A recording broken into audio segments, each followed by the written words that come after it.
Coming up on Mountain News this morning, Perry County files a lawsuit against the state to push for the ability to impose a restaurant tax for some extra funding for sports teams and other projects. And an old surface mine in Virginia will finally be reclaimed after a group of organizations won a lawsuit against its owner. Dedicated to Eastern and Southern Kentucky, this is WYMT Mountain News This Morning.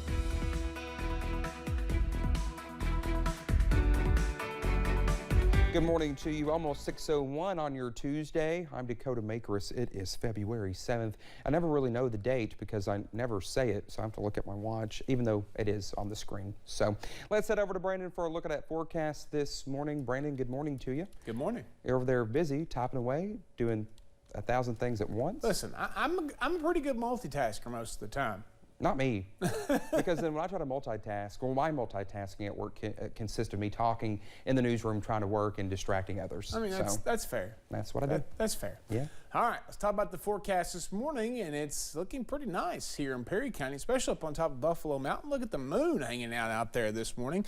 Kind of got the little circle around it, the halo, so to speak. Again, a little colder up there this morning than it is in some other locations. It's the ice in the atmosphere that's kind of being reflected there by the moon's light there this morning. That's why you're seeing that halo. 32 out there on Buffalo Mountain this morning, and in town, one of the colder spots, Manchester and over toward Jacksboro, both at 30. We've got some 20s over toward Clintwood and Grundy and Jonesville and Ashland this morning, but everybody else is in the 30s, 40s, and even some 50s out there toward Irvin this morning. Wind coming in out of the south, warming a lot of folks up. It's not moving too much right now. You're seeing those wind speeds generally between 5 and 7 miles per hour, but you see they're picking up toward Lexington and Louisville, and that will be the case for all of us a little bit later today. Gusts at about 25 miles per hour, so not a lot of wind, but if you're heading out the door here in the next little bit, you might need a little extra coffee in some spots, but we'll keep you posted on that. If you're going to grab a donut or something else as you head out the door this morning, it's going to be a fairly nice day. It'll be a dry day, but those clouds will continue to increase as we head deeper into it. Dakota? All right, Brandon, thank you. Well, the Perry County Fiscal Court is pushing for the ability to impose a restaurant tax. Our Chandler Wilcox details why county officials are filing a lawsuit against the state to do that and what the benefits could be down the road. 50 cities in Kentucky currently impose a restaurant tax, but Hazard is not one of them. Before 2015, it would have been possible for the city to implement a restaurant tax, but at the time, it was not seen as necessary. There was still coal severance money coming in and things like that, so it wasn't seen as a necessary thing at that time for that current administration, but then all of that kind of dried up. In 2015, House Bill 331 took effect. The bill made every city except Louisville a home rule city. That designation took away a city's ability to impose a restaurant tax. Now, by filing a lawsuit, Hazard officials are trying to regain the ability. Officials say the tax would be a low-cost way to help the area. But it's a pass-through amount. It was added on to the cost of an item paid at a restaurant. So you're already at a luxury by being at a restaurant, and all it adds is 1%, 2%, or 3%, depending upon the size that that someone ends up doing. A restaurant tax can be up to 3% and fund city tourism. Funding tourism could lead to various benefits, like a new sportsplex for teams to come play in, similar to the ones in Lott and Letcher counties. With us at Hazard, if we plan a big tournament or something like that, it gives us multiple fields to be able to use to have a bigger tournament. Becoming a central location could also make Hazard a bigger name in the state. Gatlinburg, Elizabethtown, those places are known for having big-time sporting events. It helps whenever you're looking at scheduling events with that school. You're always thinking, well, we could use this place or that place. Officials also say the money could help expand hiking and other adventures in the county. In Hazard, Chandler Wilcox, WYMT Mountain News. Perry County Judge Executive Scott Alexander released a statement saying, quote, "We want the same tools as other communities our size and same opportunities for our kids," end quote. A surface mine in Wise County, Virginia, right next to Harlan County, will finally be reclaimed after three organizations won a lawsuit against the mine owner. The mine company, A&G Coal Corporation, agreed to reclaim the land. The organizations that filed the suit said the company should have done that once it stopped mining, but claimed the company did not. Harlan County Magistrate Paul Browning said hopefully lessons are learned.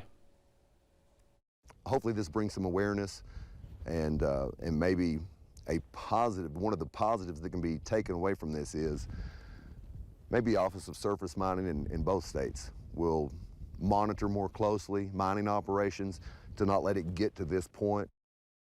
Browning says the surface mine has many possibilities once it is reclaimed for how it can be used. Well, today, President Joe Biden is scheduled to deliver his second State of the Union address to a joint session of Congress. Ahead of the speech, members of Congress are talking about what they say their constituents need to hear from the president. Here are some of what Representative Hal Rogers had to say ahead of the president's address.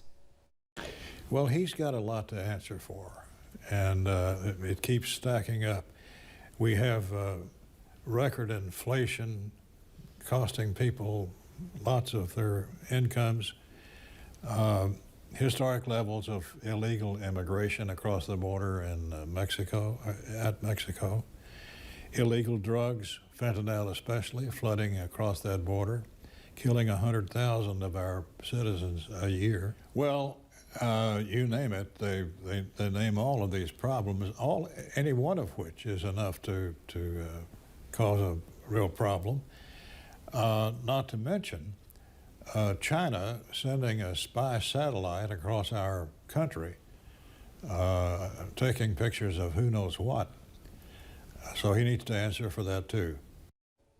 The President's State of the Union address begins at 9 p.m. Politicians are headed back to Frankfort for the second part of this year's General Assembly. The second portion starts today. Education, juvenile justice, and income tax reductions are among the items that could highlight the legislative agenda. Our Phil Pendleton talked with House and Senate leaders about their priorities. House leaders say don't expect any major policy measures or changes during the next several weeks in Frankfort. And I think that's generally the purpose of the short session, is to reflect on the major policies that you passed, make tweaks where they're necessary, make little changes where they're necessary. But lawmakers are expected to hear testimony Tuesday morning about reports of a teacher shortage. State education leaders and the governor say there are 11,000 vacancies. Some Republicans say that's grossly inflated. Somewhere between 1,700 and 2,400 may be the actual number. Not to be discounted, though. We know, and we have known for the last 20 years, that there was a pending shortage of teachers nationwide. But I will tell you the biggest reason why we have a teacher shortfall now is the working conditions. You know, teachers are concerned that they're being overworked. They're certainly highly regulated, too regulated. It will be interesting to see what happens this session, if any, with sports betting and medical marijuana. Both issues passed the House last year but did not receive favorable votes, really even any hearings in the state Senate. The House passed both with solid margins last year with bipartisan support. Apparently we've not necessarily done the greatest job in explaining them to the Senate. Hopefully we've done a better job of explaining them this year. I think there's still significant interest. I'm more optimistic at this point about medical marijuana than sports gaming, but I'm not going to be surprised if sports gaming at the end of the session starts picking up some steam. The Senate also still has to pass a further reduction to the income tax, and both chambers could also tackle juvenile justice reforms. In Frankfort, Phil Pendleton, WYMT Mountain News. Both the House and Senate gavel in at 2 p.m. today. The session will run until March 30th.